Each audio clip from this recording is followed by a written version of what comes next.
Vanquished is a role-playing game show on Twitch. It's a live, interactive, improvisational game.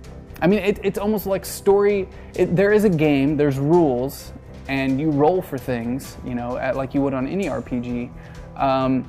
But it's more improvisational storytelling with a group of friends than it is anything. I get to create a world and stakes and put those in front of the players and then see how they react to them and collaboratively work with them to either make that easier or harder based on their personalities and their characters. But it's a show that we've already filmed one season of. We had one season of live, there were 4 volumes. We shot them in volumes like a comic book, usually 6 issues per volume. So there's around 20 episodes, more than 20 already on our YouTube. So what I can tell you from the takeaway of season 1 is it's about a group of people who thought they were wronged and find out later maybe there was a lot more to the story and quite possibly there were things in their life they couldn't live with and they wronged themselves and had to overcome that and come to terms with who they really were, starting at the very bottom as a group of people who didn't think they knew each other, that had no proper training with their powers, to a group that were fighting in outer space with Exo Manowar and taking down the Dead Hand and becoming the heroes that they knew they could be. We had a wonderful cast of 6 individuals that all had a wide range of powers. That was everything from the daughter of Armstrong, who was able to tap into the faraway, the boon, and create teleports that traveled between dimensions, which usually ended up being super brutal as entire body parts were removed from individuals. We had a man who was a failed bloodshot experiment where his right arm was the only part that took to the bloodshot nanites that were stolen from Bloodshot, and the rest of his body remained the same. And he just happened to be a Visigoth, so he's someone who's completely technologically inept, but has an arm that can speak to machines, and he doesn't really properly know how to use them, and that arm often craved and had quite the hunger for protein and flesh. So we had a lot of amazing characters on that first season, and I think anybody should check it out.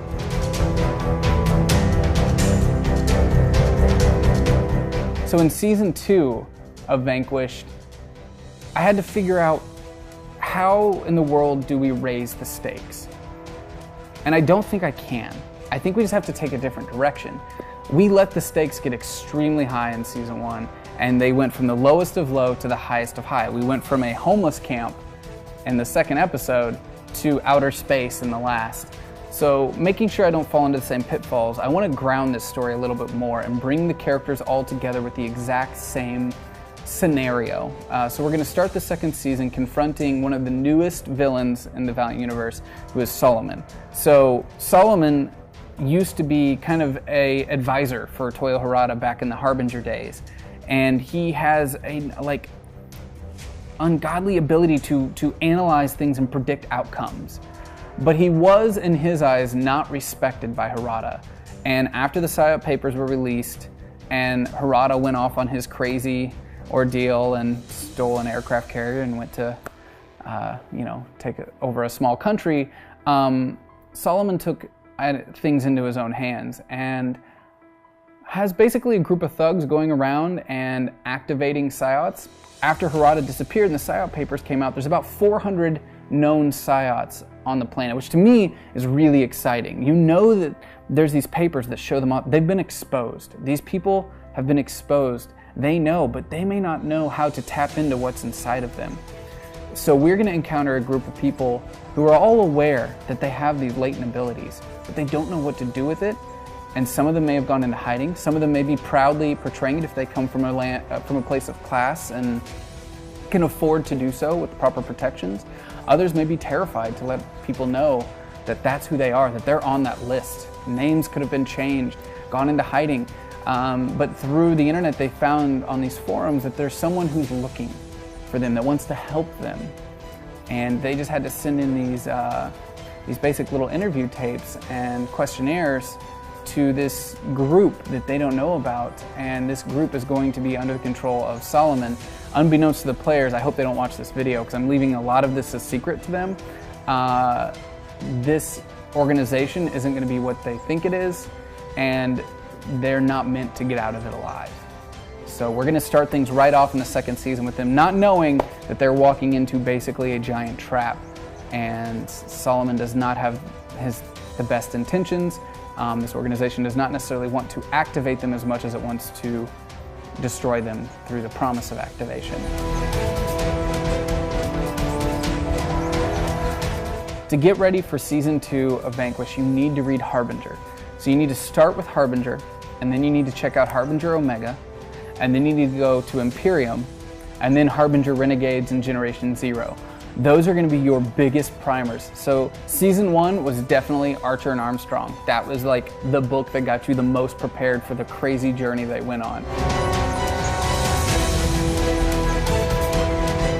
So one of the things that was really important to us in Season 1 was audience interaction. Every single show that we do on Hyperrpg, we want to make sure that the audience it's not like watching a TV show. It's not like playing a game with a group at home. It is a show, but it's also a show that you can be a part of. So we had a couple different ways that you could interact in Season 1. Like I said, you could help the players with plot points, which drastically changed the way things were going and made my life very difficult, because they could do a plot point in the middle of a show that does something absolutely crazy that I have no schematics for, that I have no plans for, and it takes things way off in a crazy direction. That's one way that you could interact. Another is every 5 subscribers to the channel, we did a chaos die, which was a really fun way to mix things up.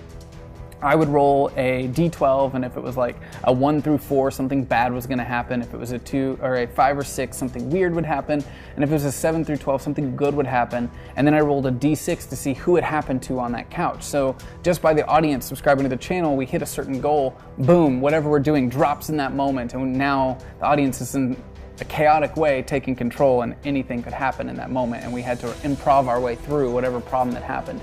And the other was every week we gave away an NPC slot on the show. So someone that was watching the show would show up the next week as a character and become a part of the Valiant universe. And that's something we're definitely going to continue doing in Season 2. I absolutely love that. I love taking audience members and fans and making them a part of the world we were creating and becoming a part of the Valiant universe. That to me, as a super fan, like, I want to be that person that gets to like put my username in there. And lots of times we'd let people message me and they would tell me like, I want to be kind of like this and make sure I'm Scottish and act a certain way. That was a really neat experience. But to get the audience involved this season, we've also been developing a game that the chat will get to play on screen outside of what's happening in the story. So it's kind of like Pokemon in a way. You're going to be fighting a Valiant villain as the chat room. Basically, the chat room is Gate. They're the global defense. And as Gate, you get to go out and you get to fight these villains as a chat room. And if you defeat the villain before the end of the show, the players are going to get a bonus for that. They're going to get an advantage for you doing so that will change the game and whatever is happening in that moment. The other way that we're going to up the ante this season is we're going to have guests. So we've moved the show from Seattle to Los Angeles, and one of the reasons for doing so was to work with Valiant Comic Books to bring guests on the show to play the characters on the show that they play on their upcoming Valiant digital entertainment shows. So the plan is to have people like Michael Rowe, who is our new Ninjak, coming on to play Ninjak on the show. And how would our players react to that? If they're a bunch of nobody Psyots, how are they going to react to the seasoned Unity hero that is one of the most badass individuals in the Valiant universe? So that's going to be a really exciting thing to see. We've also talked about having writers come on and guest and working really closely with Valiant to make this show as amazing as possible. So Season 2 of Valiant Vanquished on Hyperrpg is going to be premiering on March 22nd, which is a Wednesday. It's every Wednesday night. We put them up on YouTube for free, so if you miss them live on Twitch, I recommend seeing them on Twitch though, because live content, like so much of it, it's like being in a stadium. You know, when you're in that chat room and you're seeing people react a way you're reacting, it makes the experience that much more exciting.